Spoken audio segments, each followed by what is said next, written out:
Thank you very much for joining us all this morning. So my name is Georgie and I'm the Operations Officer for the DofE, so that's the Duke of Edinburgh Awards. Today I hopefully will inspire you to take on young DofE volunteers within your organisation. I think that shouldn't be a difficult task because for many of you you're already working with young volunteers, which is fantastic. I can't see the chat box at the moment, so if there are any questions, like Amelia said, just pop them in the chat and hopefully we'll answer them all at the end. Or if you have any issues, then please just pop your microphone off and let me know. So firstly, for those of you who are new to the DofE or maybe have some preconceptions about what the award is and what it can offer, I just wanted to provide you with a brief overview. So the DofE programme, you know, the main focus of that is to provide something young, fun for young people, an opportunity for them to make friends, build their self-esteem and confidence, but also they're gaining those essential life skills and, you know, the things that they may need for work and life, such as resilience, problem solving, teamwork, communication. And as we know, you know, you've probably heard it before, DofE is still very well recognised with employers and universities. It's been running for over 60 years and there's a reason for that. You know, it is a very popular award, but also it is something that can help a young person in their future life. It can develop them for anything that they might want to do. Another thing you may not be aware of is that we operate in a licensing system. So we have licensed organisations who run our DofE programme, and that can be anything from schools, colleges, youth clubs, and other organisations.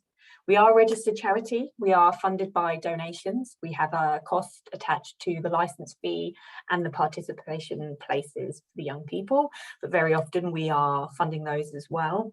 And we work with organisations across the UK and also internationally, but that is another branch, the International Award. And we are focusing on increasing opportunities for young people and giving them a chance to develop themselves. So I'm not sure if anyone knows how many people are working towards the DofE right now.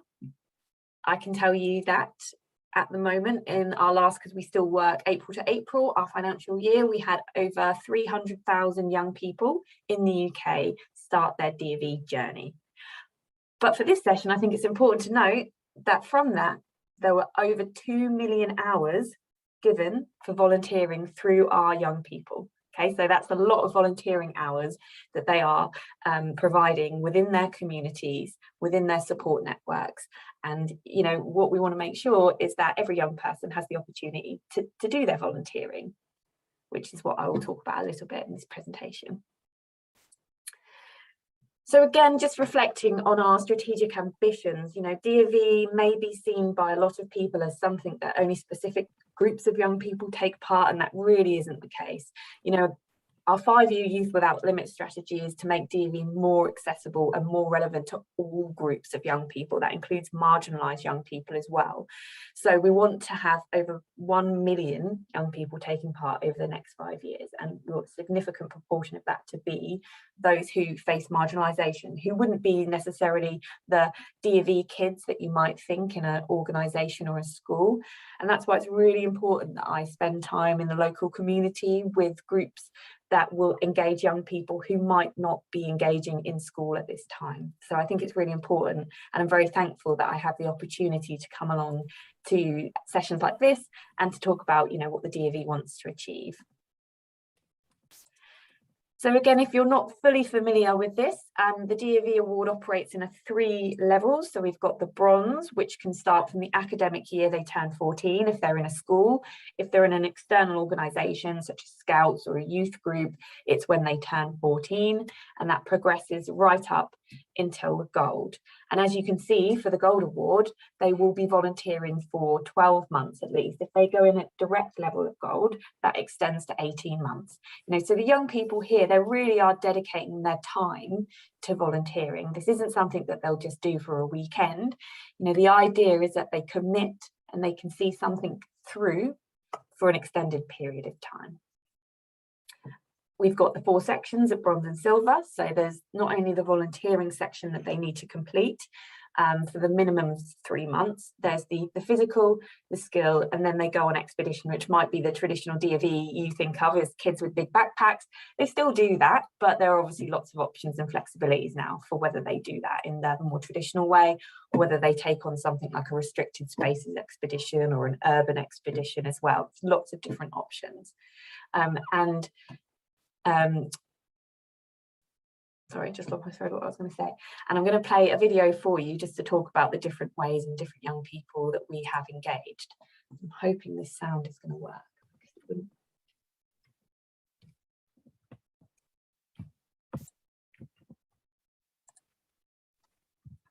When I was 18, I was in prison. I came across the Duke of... Can everyone hear that? Yeah, we can, yeah. Oh, perfect. Edinburgh Awards, and I jumped at the opportunity. I didn't realise at the time how big an impact it would have on my life. I had to pick a skill, so I completed an MVQ in cookery. I am now a successful chef. Taking part in the DofE helped to mould me into the person I am today. So I am backing the efforts to get 1 million more people taking part in the Duke of Edinburgh Award. Taking part in the DofE not only changed my life, but it saved it.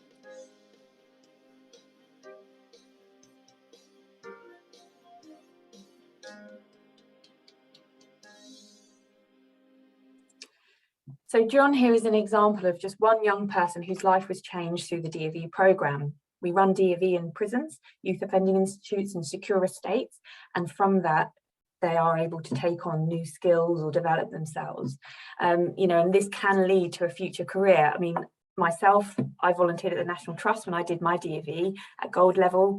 I helped them to run their children's activities, led me to working in education, and now I combine my passions of both through a career at the DofE itself. You know, so there really is that opportunity to progress into something that they feel passionate about through particularly that volunteering or skill section, I would say. When I was 18. So looking specifically at that volunteering section then, this is the aim. So when young people take it on, this is what they're focused with. The idea is that they are inspired to make a difference within their community or to an individual's life. They're developing their compassion by giving service to others.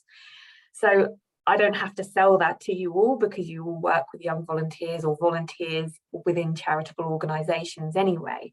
But for a lot of young people, this might not be something that they have particularly seen or had access to. They may not come from a background or a family where people volunteer or have the capacity to volunteer. So what this could be for them is that first introduction into the benefits of volunteering. And if they give their time up for something, they will feel the reward for that. So as I mentioned before, we work with a really diverse range of partners, schools, prisons, youth organisations, but still many of our young people are actually struggling to find meaningful volunteering opportunities. So just to give you some stats, within central England, which is the region that we sit in right now, only 38% of our participants last year were able to complete their volunteering section. This could be for a number of reasons. You know, a lot of them don't know where to look. They may lack that support at home, or parents might not be able to give them that support to drive them potentially off to that one charity shop that they think where the only place they might be able to volunteer. They're also quite dependent on the school sorting out opportunities for them, and the school may not have the capacity to. I think schools are very good at the expedition section because they can treat it like a trip, but when it comes to providing volunteering opportunities or access to those, they still need a little bit of support and development with that. In Norfolk, just for context, we have pretty much every mainstream secondary school, so there are only 4 in Norfolk that currently don't deliver DofE. So there's a lot of young people who have the opportunity to take part, but still there's a significantly low number of those who are taking part who have managed to complete their volunteering section at the end. So there's a really huge number of young people who are looking for volunteering opportunities right now. And for those 4 schools who currently don't deliver, the Department of Education have included DofE in their sort of youth engagement project, and they are funding those schools to actually license over the next 3 years. So even those 4 schools, we will see them licensed fairly soon. So there's lots of young people there, need those opportunities. So why use young volunteers? I think there are lots and lots of reasons why we can use them. We have some fantastic spokespeople later on in this session for them, but I would say, you know, enthusiasm. They're really enthusiastic, very passionate about the things that they are interested in, or the things they could potentially be interested in. I think it gives organisations a really good perspective, a different perspective on what they do to have young people involved. They're very tech savvy most of the time, as you can see, not me so much with my Zoom today. And also it's an opportunity for you to give them learning and development opportunities that they might not have, particularly what we've seen obviously in the current climate with the pandemic. They won't have had access to a lot of those opportunities, you know, previous to that. And now potentially things could be even more dire for them. How are they different to adults? You know, I would throw that question back to you to have a little think about it now. Support in the beginning. There are obviously supervision requirements for them and safeguarding checks that you'll need to do. So there is that different angle on working with a young volunteer. But I do believe, you know, that those things, the benefits will outweigh those in the long run. I'm going to talk a little bit about those for you, just to sort of put that in context as well. So I feel like there may be some barriers, or people feel that there are some perceived barriers around working with young volunteers. So, you know, the DofE states, this is from our sort of handbook, you know, your volunteering must not be done for a business, but can be undertaken for a charity or not-for-profit organisation. So if your volunteering is in support of the surplus generating work, so if you're in a charity shop, for example, then some local authorities may ask for a work permit. But again, that's something that we would ask the charity themselves to be aware with and support the young person as required. So that's something that you obviously need to know.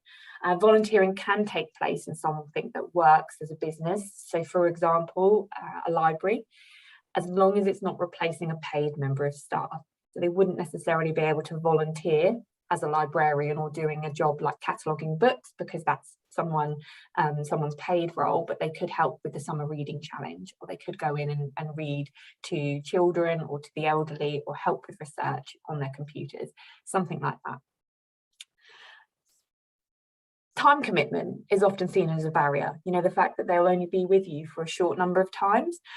You may be aware that at the moment, so the states that they do around an hour a week for at least 3 months, right up to 18 months, but they can condense those volunteering hours if appropriate. So that is something that you could think about, and they could talk to their DofE manager as well. Additional administration. So there is something that you need to check, that what can be changed within your policy to make sure that you can provide volunteering opportunities safe for your under 16s. It may already be in place. I have spoken to a few organisations before who didn't realise that they were actually able to do it already, or it was the case of a simple phone call to their insurance company and they were able to do it. You know, and also I think the main thing to think about is, even though it feels like at the beginning they'll only be with you a short time, if they have a positive learning experience or a volunteering experience with you, they could stay there throughout their DofE journey and even into adulthood. So if they begin at bronze, you could have them until they're gold. You know, that's a really decent number of years. I'll use Wyndham High School as a good example of a school that manages to kind of keep hold of their volunteers. So at the moment, they deliver the DofE programme pretty much completely with volunteers. They use maybe 1 or 2 members of staff. But what they do is they keep the students. So students who have spent their bronze, silver and gold with them, they then bring them back after their gold, and they provide them with support and training.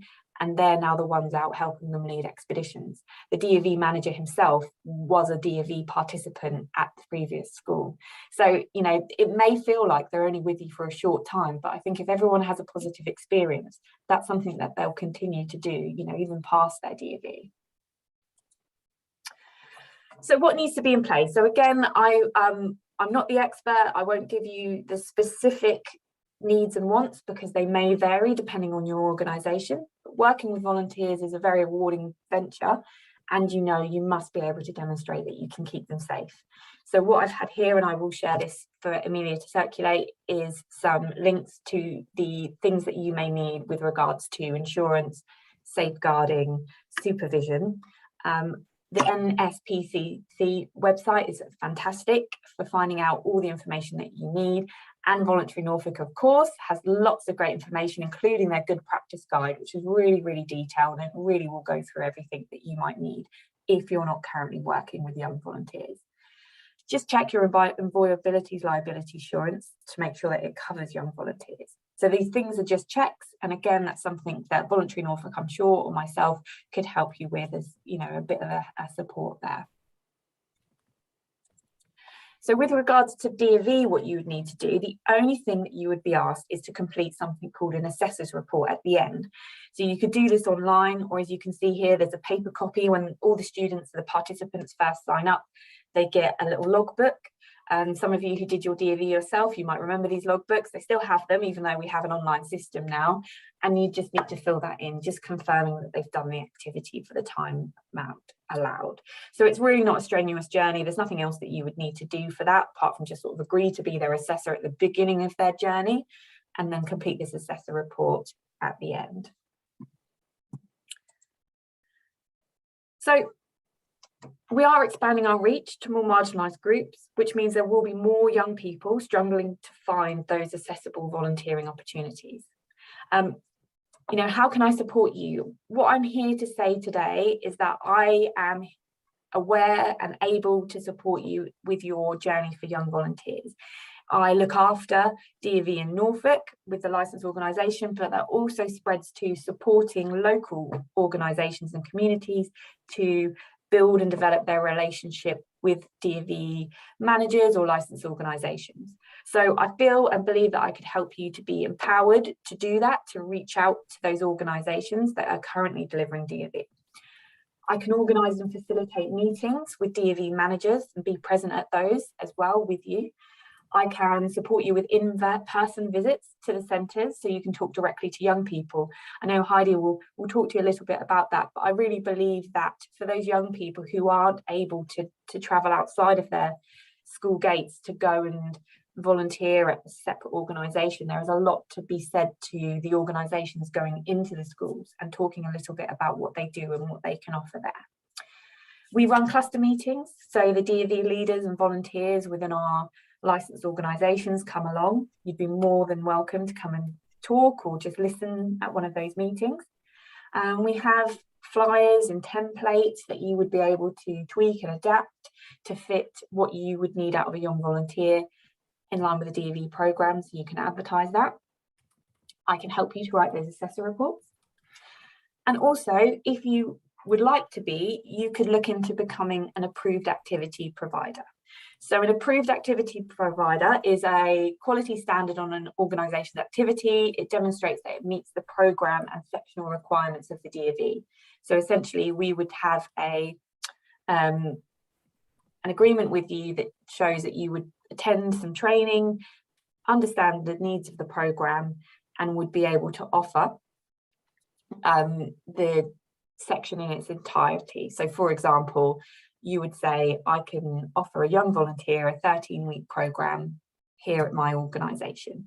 That still means that, you know, that you would need your own process for checking the suitability and working with young people, but what it does is give you that sort of quality assurance stamp from the DofE, and it also means that you'll appear on our website in the opportunity finder where young people might look to that. But you don't need to. You could just be someone who works closely with the DofE, but you might already be an AAP. For a lot of you who have maybe a national organisation body, it might already have an AAP licence. So people like Barnardo's or Scope or the British Heart Foundation already have an AAP licence. So I'd be able to check that for you as well. So there's lots of things that you can do when you're working with young volunteers. It is an amazing opportunity. I do feel like they provide you something special and different. And purely for me, a few administration tasks for a number of organisations once, which will then make you suitable, you know, going forward to offer that programme. So thank you very much for listening to me. That's everything I have to say, and then obviously I'll be here for the rest of the session. I'm going to unshare the screen now so I can see you. Thanks, Georgie. Thank you very much. Any questions? Oh, Jim, I know that Heidi has got to rush off to another event at UEA. So could we hold on to questions, put them in the chat, and then we'll do questions after Heidi's presentation, if that's okay? Perfect, no problem. All right, Heidi, I'm going to pass on straight to you. Thank you. Thank you for inviting me, and it's lovely to be here. So I work for an environmental charity based in Peterborough, so just outside of Norfolk, called PECT, and we're all about creating sustainable neighbourhoods. So I'm the environmental education lead at PECT, so I work very closely with schools. I am an ex-secondary school teacher and D of E leader and manager, so I know exactly what goes into the D of E, and from the other side of the fence I know exactly how hard it is to find these opportunities. So when I came out of teaching and went into the environmental sector, I was really keen to ensure that we offered as many opportunities to young people as possible, and not just through the Duke of Edinburgh Awards system. So we have lots of projects that happen in our space, from planting trees to creating wildflower meadows for pollinators. But what we want to do is we want to empower young people to go out and be able to replicate their experiences with us in other spaces, in other locations, creating more volunteering opportunities for more young people. So for example's sakes, we will work in a school and we'll go into that school and plant trees with the students. Those trees then don't just get left and survive themselves. They do need looking after, they need regular checks and watering. So we'll teach the young people to do that, to be able to volunteer to be tree champions and look after those trees. So whether that's on their school site or outside of their school site in community areas. We also work with them to look at the world around them. So it could be that they identify that litter in their area is a problem. So we have a pack on our website which has all the risk assessments, all the information on how to set up and run a litter pick. So again, we'll work with young people, we'll work with them in an environment that's available and accessible to them. And then once we've done that with them, we empower them to then take further action and maybe involve their families and go out and do litter picks on a volunteering basis with other local community groups and join up with other Duke of Edinburgh students from other schools to create neighbourhood networks that are going out and having a real impact in their natural environment. So from something that's really small and might seem like a one-off volunteering opportunity, we can create a programme around that that's accessible for young people in whatever situation they're in and whatever location they're in. So it's not just about them going to one location and doing that one thing week on week. It's about empowering them to be able to move forward. That does link over to one of the other sections of the Duke of Edinburgh Award in terms of the skills section and learning those skills to be able to continue to do that. And then we work with them in forestry skills, in terms of looking after trees and coppicing and identifying tree disease and things like that. So often we'll get young people who volunteer with us for their bronze, their very initial section of 3 months, but they stay with us because they want to learn that expertise. So they might come back and do their skills section with us, or they might stay with us and become a long-term volunteer. Lots and lots of places are currently offering outdoor volunteering experiences. So we manage an area called the John Clare Countryside. It's a massive area just outside Peterborough. And so we'll do hedge laying, we'll create wildlife homes for hedgehogs and badgers and things like that. So again, there's a diverse area. Just because they were looking at trees for a month, when we come out of tree planting season, we diverse them and go into another area. So it's all about offering that all-round experience that gives them lots of different opportunities. And if you really strike that chord with them in something that they enjoy and can get involved with in multiple different ways, then you're going to keep them for a longer period of time than you would when they've just finished their 3 or 6 months or 12 months of their D&B volunteering. I don't know whether you want me to add anything else to that. I think that sounds great, Heidi. Thank you, and really interesting to hear about the idea of organisations building networks. I think that could be really helpful for organisations in terms of sharing the load of coordinating volunteers. Definitely something to think about. Something that schools do find useful is anything that they can take back into school. So those D of E leaders, if you like, then become volunteers operating after school activities themselves and becoming the experts within schools. So then that creates internal volunteering opportunities within schools for those that are more harder to reach or really cannot get out and about for whatever reason. Heidi, have you got time to take any questions? Yeah, I've got 5 minutes. Has anybody got any questions for Heidi?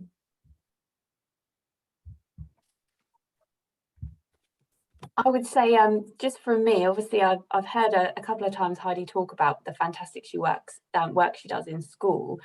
How do you find the initial sort of networking when it comes to approaching a school or an organisation for the first time? You know, about offering what you do to their young people. That's a really good question. So for the very first time, we'll go into the location. So we'll go into the school or the youth organisation, wherever that may be.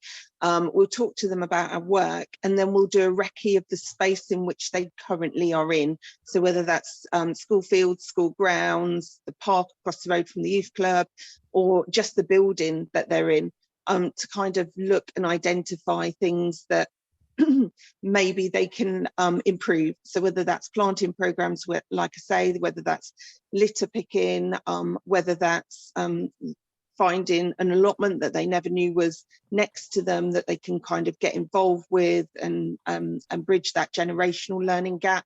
So we go in and we show them that actually opportunities exist all around them, and that it isn't just in a charity shop, or it isn't just in certain locations where people would normally expect to find volunteers and associate volunteers with them, that those opportunities exist wherever they are and wherever they want them to.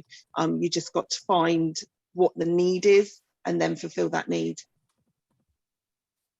Thank you. Yeah, totally agree with that. And that's what I'm really trying to make them understand, you know, what volunteering is about. It isn't just going to that charity shop, which is absolutely fine if they want to go to a charity shop, of course, but there are so many other options and opportunities, and what they can really do is take ownership of that and make it something they're passionate about. And, you know, sustainability and nature, we know, is something that young people do really care about. So it's just, you know, they're out there, and what you all do, people who are on the call today, you know, really passionate things that they will want to get involved in. They just don't know how to do it. So that I really, you know, really hope if anyone takes anything from today, it's what Heidi said, it's that have the confidence to go in and chat to them about it and just open their horizons a little bit, because a lot of them won't know it exists right now. So thank you. There was a question in the chat about young people being able to do their volunteering in one organisation. I'm also a volunteer myself. I volunteer with the Scout Association. We have volunteers come into us, young people who want to do their Duke of Edinburgh volunteering with us. I've got one, he's been with me for 18 months now, and we're hoping he's going to stay as a full-time leader within the Scout organisation. So yes, they can stay with one organisation and continue their volunteering through. Thanks so much, Heidi. I'm just aware that you've got to go now, but thanks for coming along. Thank you, guys. You're in Peterborough, aren't you? But you're actually at UEA today, coincidentally. I am. But thanks ever so much for joining us. Thank you. Good luck, everyone. I'm sure that if you've got any other questions for Heidi, if you put them in the chat, either Georgie or me can pass them on. There was just another question in the chat, which was from Tracy at Cannes. Can a participant do all their volunteering from bronze to gold for the same organisational group, or would they have to take on slightly different roles through each? So they definitely could. What we would ask them to do is just demonstrate the progression from that. So even though they might be doing the same volunteering role, there'll obviously be a development within that. So that's what they would need to talk about. You know, if they're volunteering at bronze, I think just naturally by the time they get to gold, what they're doing will have changed. So when they first put in, so EDV, which is our online system, once they first put the information in about what they are hoping to do, there's a little section there for them to be able to say what they hope to achieve from it. So that's definitely fine. It's sometimes a bit of a misconception that they have to do something completely new. they don't. So for example, physical activity is always a big one, where they might be a very active sports person anyway, doing lots of clubs and things, and they think they need to go and find a totally new sport. They don't. They just need to demonstrate what they're doing with their DofE from it. So if they're very good at playing tennis, you know, they could set themselves a particular goal for at the end of their DofE journey, what they hope to achieve and work on. So it's just making sure that there's a sort of a focus for them so they can demonstrate it for the award. Do you want me to just, I'm just looking at Sarah's now. If a volunteer condenses their hours, do all these have to be with the same organisation? So at the moment, so traditionally DofE, we would ask them to stay, you know, if possible, with one organisation throughout the process, so the 3 months to, you know, to the year. But we do appreciate that sometimes that isn't possible, and there may be things beyond their controls, which means they have to change activities. We introduced some changes due to the pandemic, which have just been extended to October 2023, just to support those particularly golds who may have started within 2020, that they can change activities more than once. So as long as they have an assessor's report for the different places that they've been, demonstrating the time that they've spent, that's fine. With the condensing their hours, I would say that it would be good practice for them to do it with the same organisation, but would be up for conversation with the DofE leader at their school or licensed group. So for example, if they're maybe looking at beach cleans and that only happens once a month, and that beach clean takes place with multiple organisations who do it on a rotating basis, something like that would be fine because the theme is the same. However, the organisation that they volunteer with might fluctuate. Hopefully that makes sense. So it's all up for conversation. Amber, can we just hold your question until, because I'm just aware of time, we've got a bit more time for questions, so we'll pick that up, because I know that we've got on the agenda, we need to sort of, oh thanks, yeah, sure. We just need to move on. We've got a case study from Sarah from Break, who's going to talk a little bit about young volunteers, but in a sort of local perspective. So if I just pass on over to Sarah, hopefully you're ready. Hi, good morning all. Thanks for having me along. Hopefully the phone won't ring like it just did. It's always the way, isn't it now? Good morning. So I've worked for Break for a number of years, and really through events as much as anything. We use a lot of young volunteers from all over for lots and lots of different reasons. And actually, yes, we do use Duke of Edinburgh volunteers, and we do welcome them into all of our charity shops. And actually we have, over the years, we've had hundreds of young people in with us in our charity shops, and they do really enjoy it. And I have to say, I do have a little case study, because I do have a case study who lives with me. My 14-year-old daughter actually is a Duke of Edinburgh Award. She's just started her bronze. She goes to our local Break charity shop. I didn't force her, by the way. She was completely free-willed to do this. So she went to our local shop and is doing it now. She does it for an hour a week. And when the shop opens a little more, she'll do an hour and a half a week. And she tends to help as well during holidays as well.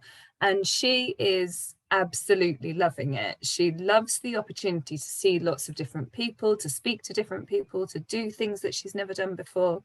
But she almost is my sort of little case study, and I probably am a little biased because she is my daughter, but I use her for lots of different fundraising events, and I use friends of hers, and we have, you know, used volunteers, young people volunteers, in lots and lots of different ways, and they really absolutely enjoy it. So just as a few examples, really, I run a charity clay shoot, which we hold every year, bar a couple of years for obvious reasons. And we have volunteers who come along, and we speak to schools, local private schools and other schools, and they bring along some of their year 10s, year 11s, if the time is appropriate, with a couple of senior staff as well. And what they do is they help on our lunch service. They can help with clearing, with sort of setting tables, those sorts of things. What we do make sure is that they only ever work for a couple of hours, have a really good break, and then they do another couple of hours. What I wouldn't do is ever have them along and have them in for a 4-hour stint that they were absolutely had to do. That's a really long time for a young person, I think. And if you're doing an hour and a half, 2 tops, then give them a break, good half an hour, make sure it's away from where you are, so that they do have a really sort of proper break, unlike the rest of us who have gotten really used to just working and working and working, particularly this working from home, where you sit here from 8 o'clock in the morning till 6 o'clock at night and don't have a break, let alone go to the toilet. It's really, really important that I think you do look after your volunteers, and you do make sure, for example, we always do them a pack-up lunch, although we suggest to them, bring some food. We always make sure there's lots of additional food. It's amazing how much food young volunteers go through. Biscuits always welcome, but certainly sort of little things that they can take away with them and they can have there and then, crisps, drinks, all that sort of stuff. I always feel that I'm very grateful for volunteers. I almost sort of over thank volunteers, forgetting that actually that it's a two-way street, forgetting that they're doing it because they want to help as much as you need them. And we do desperately need them, because otherwise I'd be, you know, sort of calling in all sorts of favors. So yeah, just making sure that they are really well looked after, that they do stop for lots of drinks, because they are all very shy. That is the one thing, particularly in groups, I find they're immensely shy. So they won't ask for a drink. They won't ask to go to the toilet. And so they're important things that I think for them to have a good experience. These are all little things that do make a difference. So we do other events as well. So you think, you know, they sort of come to us for, say, the clay shoot. Even on golf days, I've had young people who have come and helped me, and they sort of sit there and they want to learn things. They absolutely want to learn. We've had young people who have come into our office and been envelope stuffers for the day. And again, you know, just offering them biscuits and cake and all those sorts of things, you'll be amazed how much longer they stay. And then other things, for example, our go-go events. So when we've got the sculpture trails on in Norwich, we actually have some really wonderful volunteers who come along with a support sort of mentor person. And they have particularly sculptures that they look after, and they come along and they clean once a week, and it's become their almost a little raison d'etre for them for their summer, that they come along and they clean the sculpture and they look after it, and it's become theirs, and they really, really enjoy it, and they sort of almost take an ownership. And I think that's really important when you're looking at working with volunteers. Allow them the opportunity to take some ownership, so that it's not something that they come in and they do, and then they come in another week and it's something completely different, and it's completely different again. But actually some sort of, they like a sustainability, I feel, that they want to be able to come back and do it. And a lot of them will soon tell you if they get bored of that, that's for sure. And I think you absolutely have to have that two-way conversation with them. Are they comfortable doing these things? Do they want to do them? Is it okay if they do this? You know, try something new, have a go. And don't be afraid to get your hands dirty whilst you do it. I'm a real one for, if I can do it, then anybody can do it. So be there with them and do that hand holding. And I do often pair them up with some of my more senior volunteers who have probably done it for years and years and years. And again, they do develop some really, really wonderful relationships. And always ask them for their feedback. And I do also always give them certificates. So no matter what they do, everybody loves a certificate. It doesn't really, you know, it doesn't cost a lot. It doesn't take a lot of time, but a certificate to say thank you, particularly if they're school groups, and then send them in so that they can get given them in their sort of assembly style places. And the same with Duke of Edinburgh's as well. If they've done really well, then, you know, allow them that opportunity to have that praise and that feedback. I think it's really, really important for people to understand that. And I've had lots of volunteers who have done Duke of Edinburgh, who have done other things for me, who are still volunteering years and years later. They do like to come back to the same things. You know, they've helped on the duck race, and so they come back and they help on the duck race. But not only do they come back, but they bring their parents and they bring another friend, and you build up a really lovely relationship with them. And I confess that we are not, we're not the best organisation for keeping in touch with our volunteers. We do tend to talk to them when we need them.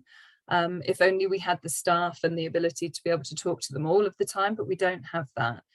But I think that sometimes that's okay. I think if people understand and you're not setting the bar too high and you're not exceeding, you're not sort of suggesting to them, yes, of course, we'll talk to you once a month and we'll do this and we'll do that. But actually really be honest with them and say, yes, we do tend to just contact you when we want you for events, if that's okay. And normally that is okay because, I don't know about you, but my inbox is full of newsletters that I don't read. So yes, so that's our experience, but we do have a lot of volunteers that really we could not do what we do without them. And certainly, when it comes to Duke of Edinburgh, if there's anybody out of that, then we do get them to have a work permit, and we do have to apply for the work permit. So obviously, with the local authority, so of course you have to wait a couple of weeks before we can have them in. But yes, if they're coming in groups from schools, we don't tend to go down the work permit rule because it's agreed through the school and it's all been agreed through them. And so they're also chaperoned as they come over. But I think that's probably about me. Thanks, Sarah. I just wanted to pick up on a couple of things. You mentioned you had a case study in the family, and it made me think that I've got a case study in my family too, and that's my daughter a couple of years ago when she was 14 did volunteering with Norfolk Libraries on the reading challenge, and I just wanted to give that a bit of a plug because I know Jared, the Norfolk Libraries volunteer coordinator, is looking for young volunteers at the moment, and that's at libraries across Norfolk. The other thing I wanted to mention after listening to Sarah's presentation is that our new volunteering platform, Get Involved, which some of you might have seen the launch event last week, or the first information event, not quite launched yet. The new platform actually has a facility where you could specify that you will take young volunteers, and it also you can actually have a way of developing a pool of volunteers for events as well. So if you don't want volunteers that are coming every week, but you just want to have a pool that you can call upon, that's something that the new platform you'll be able to do. So it's on our YouTube channel, the introduction session. So if you want to know more about that, have a look. I can share the link. Should we go into questions now? And Amber's got a question about I'd like to recruit some young volunteers, support with youth forums, but ideally looking for young people with specific experience. I had a close family member in prison, not quite sure where to start. And I think our volunteer policy is 18+. What age does the DofE go up to? Georgie, do you want to pick that up? But I'm also wondering whether there's anyone else in the call that might have any responses as well. So the DofE, they have until they're 25 to complete. So you definitely will have a pool of young, older volunteers, who fit into that 18+ category.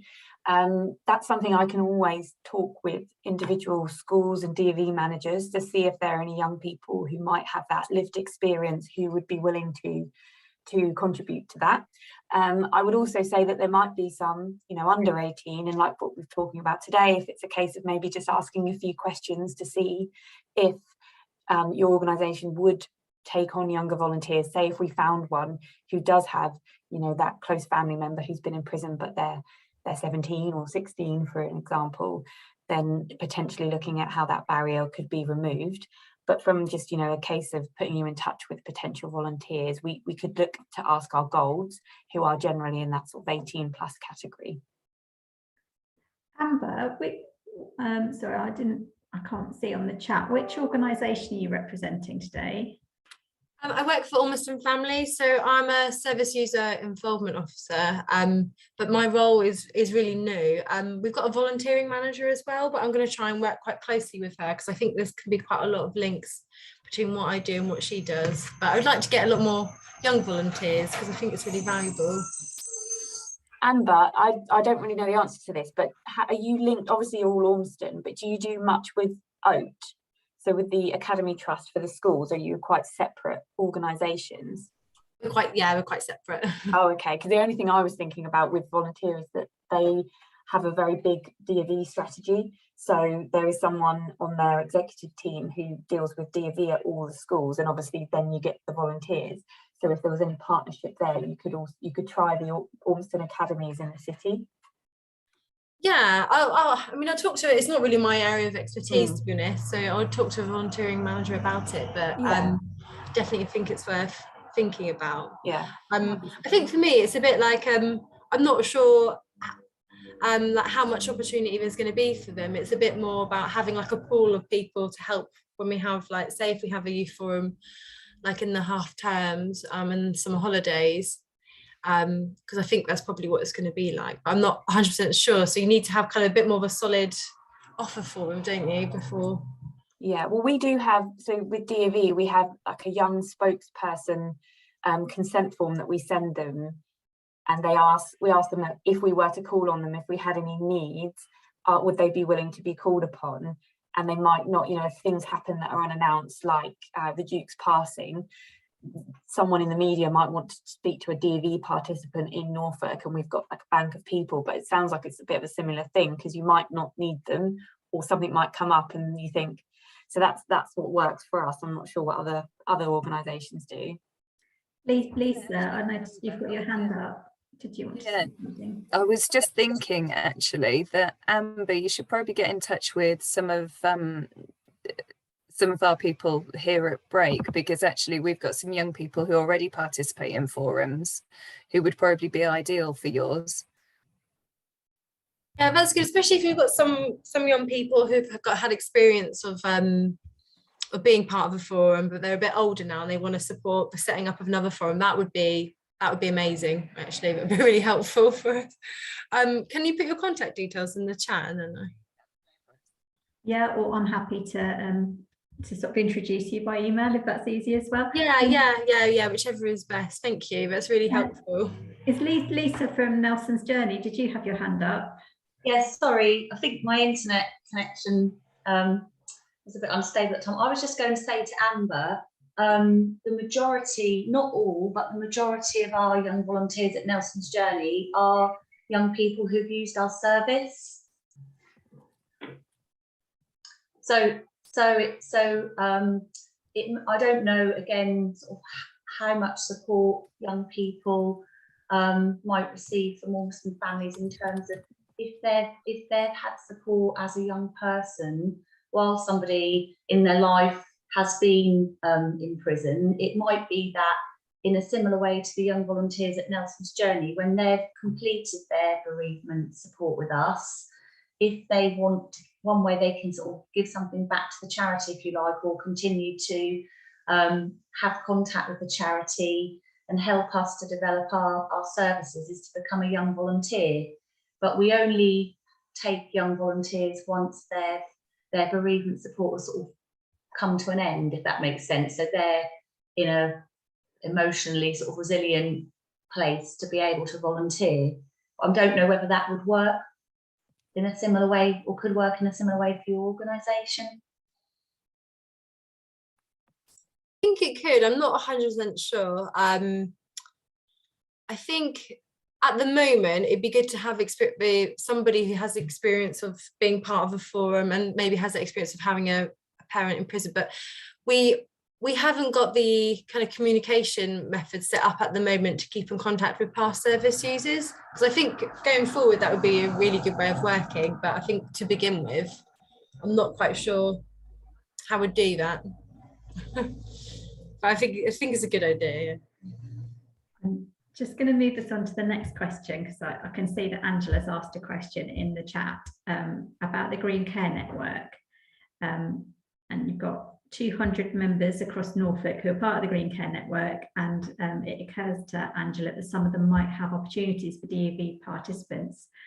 How might we put in touch with these looking for volunteer opportunities?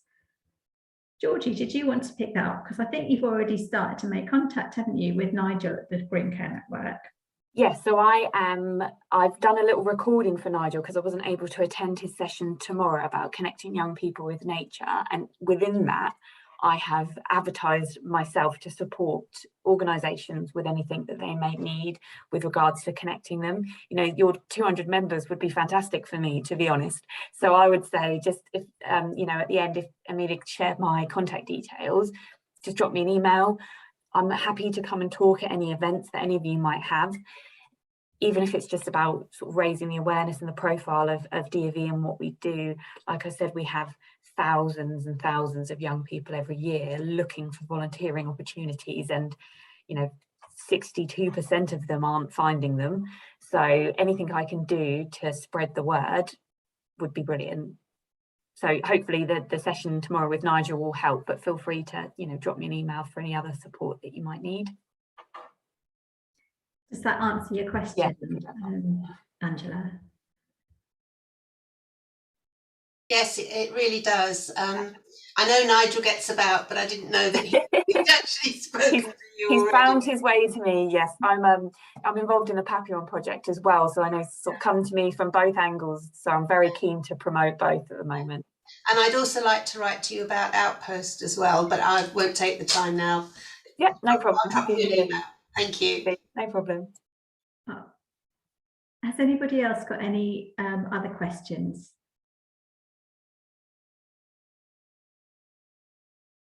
I'm going to take that as an. I'm going to stop the recording now. Sorry, I was just going to say one more thing that I Yeah. wrote down while Sarah was talking, is about the Summer Reading Challenge in particular. That's a very good example of a challenge that lasts 6 weeks, where the minimum volunteering programme is 13 weeks.